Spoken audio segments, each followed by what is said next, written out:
HLN, News and Views. We'd like your view on the latest with Casey Anthony. We're talking about a new name, new theory about who the father could be. Some guy named Josh from Georgia. Let's get a call in. Pam from Ohio. Pam, welcome.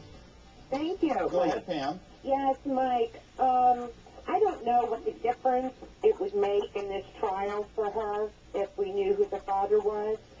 I'm very surprised that her parents don't know who the father is. I find that a little strange.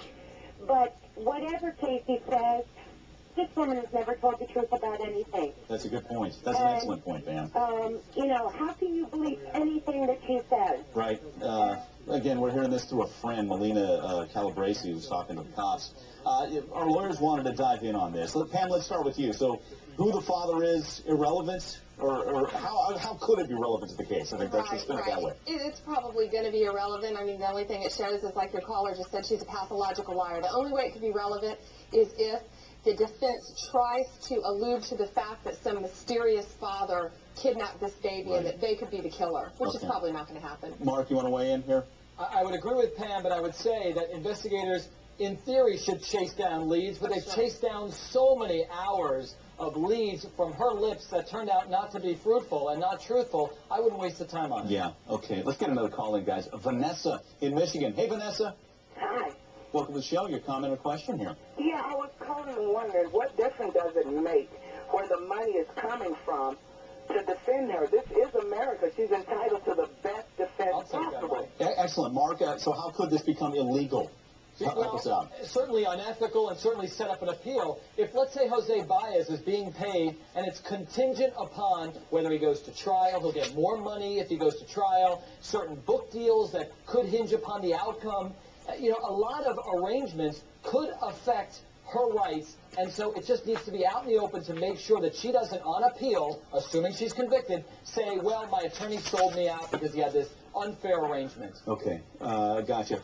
One other topic, guys. We got about a minute. Let's talk about Mark's favorite guy, Leonard Padilla. Do we have to? Well, yeah, just for you. Special gift. He's being deposed in the Zenaida Fernandez-Gonzalez civil case.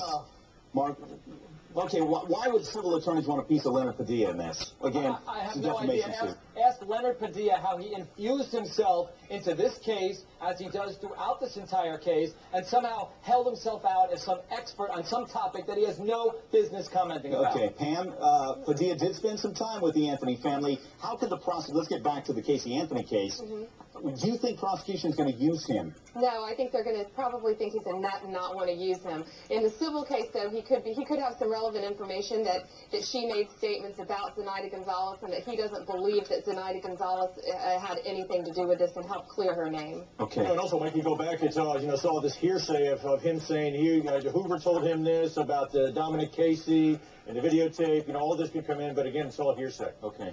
Guys, let's leave it there.